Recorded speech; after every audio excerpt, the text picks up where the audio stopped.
Going over IRS form W-8BEN. This is the Certificate of Foreign Status of a Beneficial Owner for United States tax withholding and reporting purposes.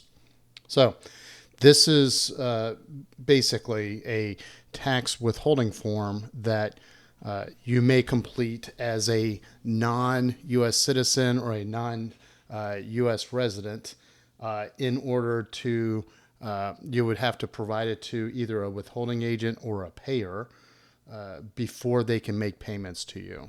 So if you're a foreign citizen, but you're opening a banking account in the United States or an investment account in the United States, you may need to complete this form as part of the custodian's or the bank's requirements.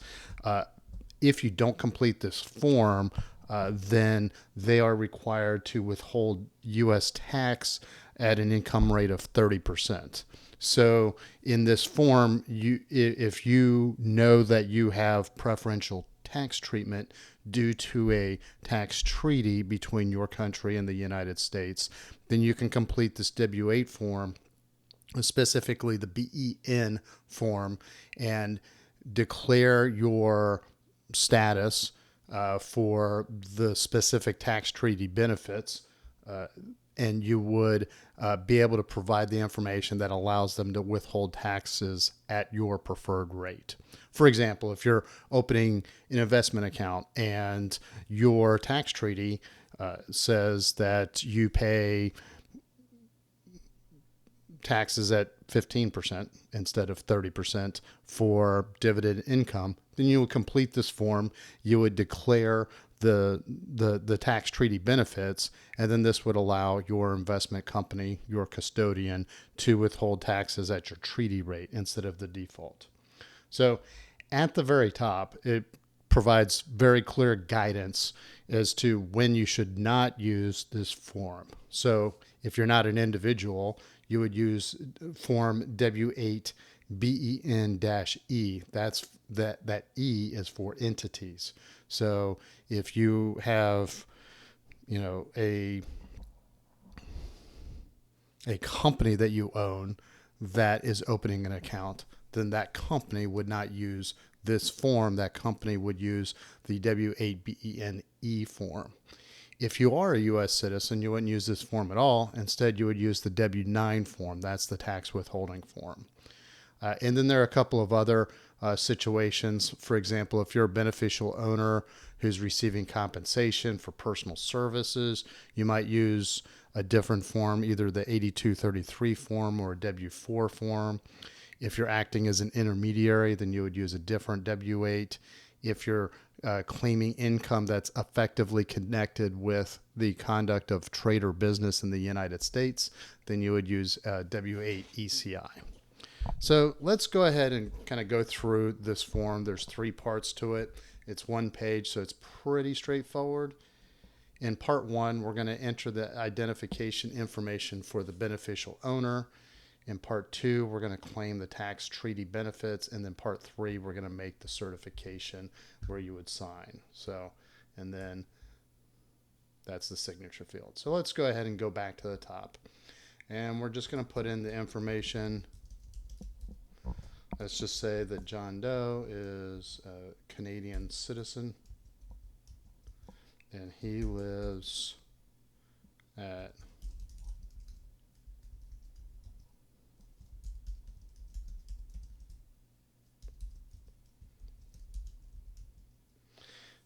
this place in Canada, this fictional city that I just made up. Now, it's important to put where you physically live, your permanent residence address. So in the instructions, it provides a lot of information, but basically the address where you physically spend your time.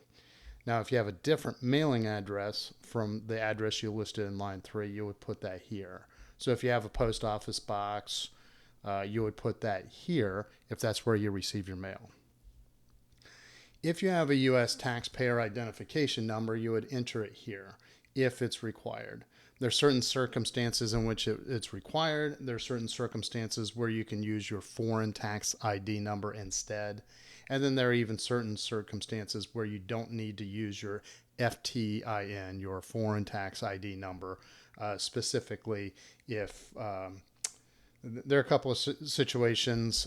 We go into much more detail in the article, which you can find the link to in our show notes. So, for example, there are certain countries that don't issue corresponding tax ID number, or that don't require you to report that. And so we list that in the article. You can look that up for more reference. But you should put one or the other generally. So let's just say that he has a foreign tax ID number under the Canadian system, and then a reference number is an optional field. You can refer to the instructions on when you might want to use one. And then date of birth, let's just say that. There we go.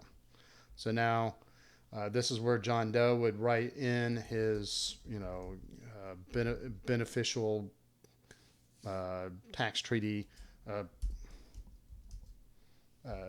status. So let's just say claiming the provisions of article and paragraph. So you have to know enough about the treaty to know what citation to use. Let's just say I'm making treaty numbers up at this point. So article and paragraph 15 of the treaty identified here to claim a 15% tax rate on dividend and interest income.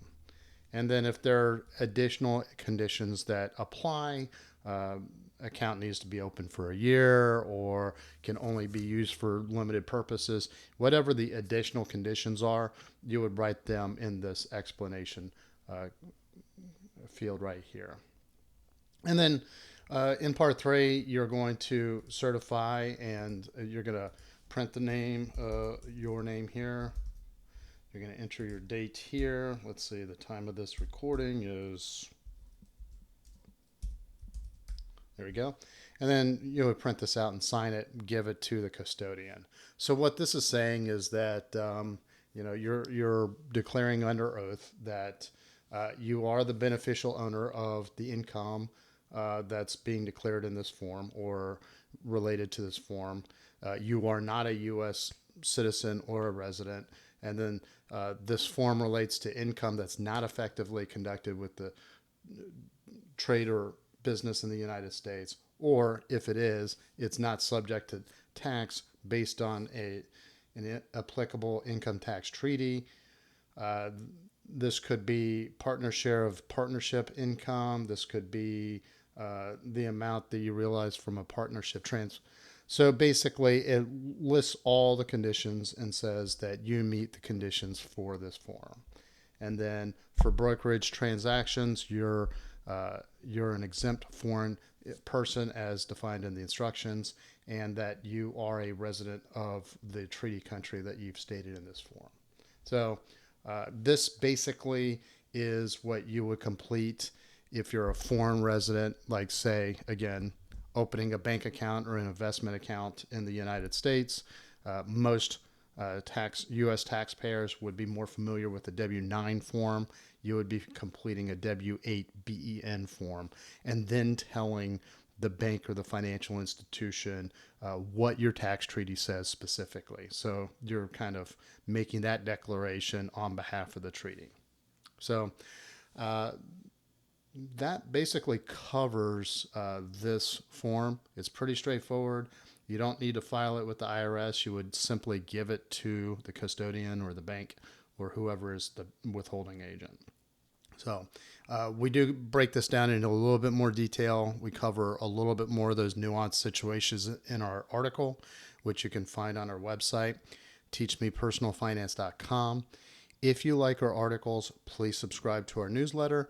If you like our YouTube videos, please subscribe to our YouTube channel. And as always, if you have any questions or comments, or if there's another topic that you'd like to see in an upcoming video, please hit me up in the comments section. Thank you very much and have a great day.